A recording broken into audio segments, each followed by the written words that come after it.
Кырсыкка кабылган унаа жөө адамды дагы ыргыта сүздү. Жалал Абад облусунун Кочкор Ата шаарындагы жол кырсыктын видеосу интернетке тарады. Анда Toyota East унаасынын айдоочусу жол белгиге карабай кесилиштен өтүп бара жатканын көрсө болот.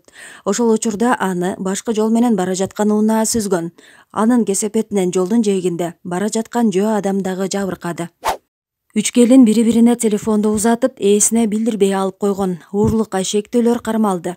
Бишкек шаарындагы Панфилов сейил багындагы кала тургунунун уюлдук телефонун уурдаганга шектүү келиндер кармалды. Бул тууралуу Бишкек шаардык ички иштер башкармалыгынын басма сөз кызматынан билдиришти.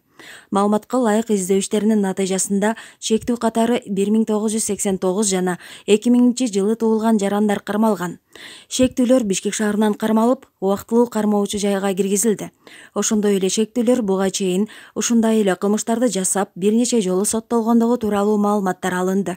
Учурда тергөө иштери уланууда жана 3-чү шектөөнүн жүргөн жерин аныктоо жана кармоо боюнча издөө иш-чаралары жүрүүдө деп жазылат маалыматта. Ала Тоо аянтына толгон аскерлер парадка даярданууда. Бишкектеги Борбордук Ала Тоо аянтында Кыргызстандын көз карансыздыгынын 30 жылдыгына карата аскердик парадка даярдык жүрүп жатат. Бул тууралуу жеринен Спутник агенттигинин кабарчысы билдирди.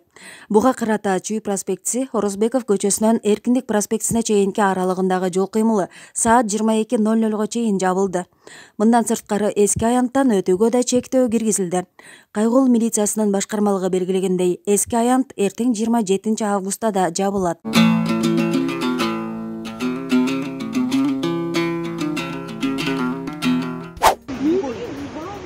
Келип алып, камап салам деп кыйын болот.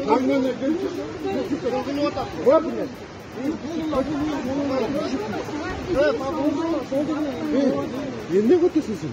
Не кылып турган? Эмне кылып өтөсүң, билет. Байке, байке. Удостоверениеге таянбачы, байке. Урганым жок удостоверение.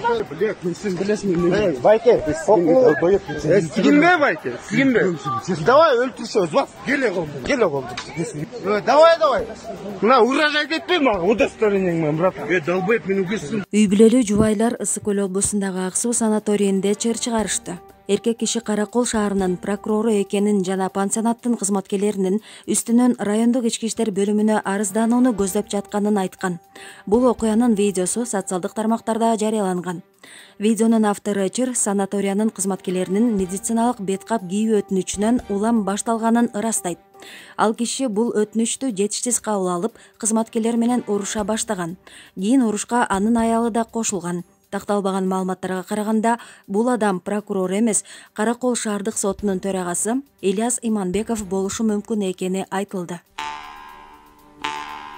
Социал-демократтар партиясынын лидери Темирлан Султанбеков социалдык тармактагы баракчасында анын унаасына ок атылганын билдирди. Анын айтымында окуя 26 августта саат түнкү 1:20 жумуш боюнча жолгошуудан кайтып келе жатканда болгон. Жаш саясатчы белгисиз адамдар окту дал өзү отурган жерге чыгарганын жазган.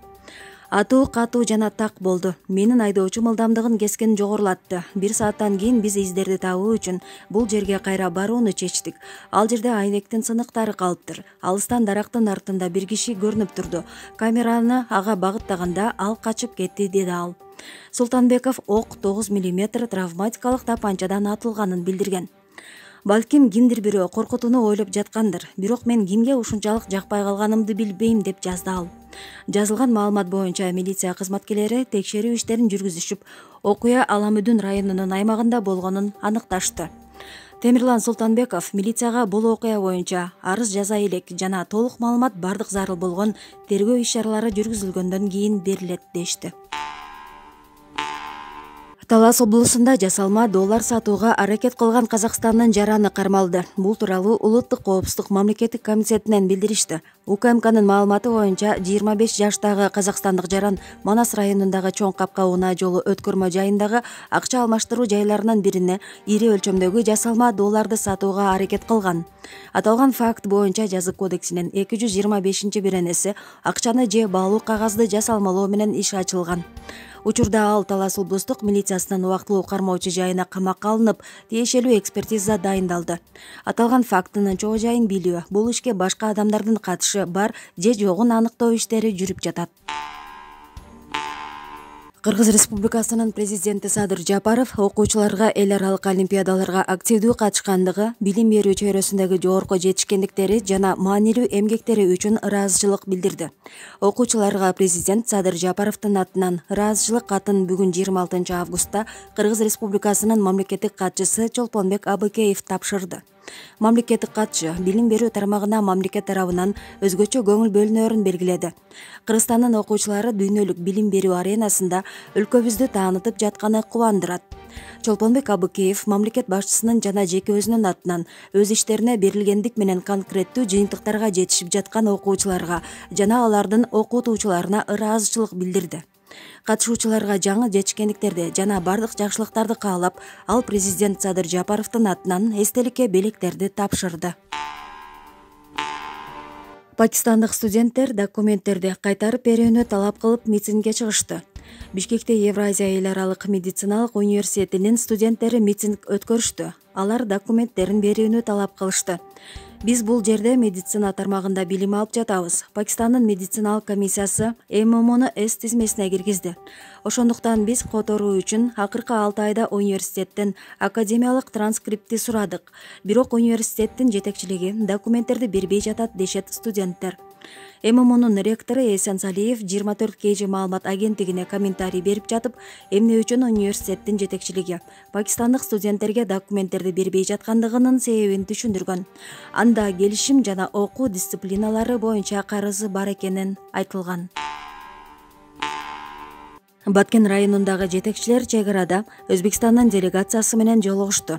Баткен районунун акими Учкунбек Жоробаев кыштык айыл өкмөтүнүн Күнгөй Там аймагынын Өзбекстандын Сох районунун Хушяр айылы чектешкен аймагында Сох районунун акими Саид Мусаев жетектеген делегация менен жолугушту.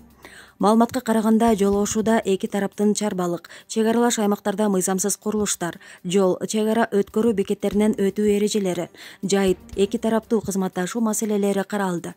Жолугушууга Кыштык Суу башы айыл өкмөтүнүн башчылары, кадастр филиалынын жетекчиси, өзгөчө кырдаалдар министрлиги райондук бөлүмүнүн башчысы, чек ара жана ички иштер бөлүмүнүн кызматкерлери катышты. Жолугушууда бир катар чарбалык маселелер ордунда чечилди. Лейлек районундагы чек арада кыргыз-тажик милиционерлеринин биргелешкен кайгуулдары жүрүп жатат. Бул тууралуу Баткен облустук ички иштер башкармалыгынан билдиришти. Маалыматка караганда, бул кайгуул Баткен облустук ички иштер башкармалыгынын башчысы Мурат Боронов менен Тажикстандын Согди облустук ички иштер башкармалыгынын жетекчиси Абдулла Навжубоновдун сүйлөшүүлөрүнүн жыйынтыгында түзүлгөн. Милиционерлер Лейлек районунун Жаңы жер айыл аймагы менен Тажикстандын Гафуров району менен чектешкен аймактарда, башкача айтканда, эки мамлекетти бөлүп турган Худжант-Канибадам жолунун 7 километр чейинки аралыкта 24 августтан баштап тартипти көзөмөлдөй баштады. Эки элдин коопсуздугун камсыздоо, ошондой эле чагымчыл аракеттерге жол бербөө, кылмыштуулукту болтурбоо максатында уюшулган кайгуулдар эки маршрутта чыгып, эртең мененки саат 9:00дөн 18:00га чейинки аралыкта иш алып барышат. Лейлек районунун Арка-2, Борбордук айылдары Тажикстандын Гафуров районунун Хистоварс айылы менен чектешет.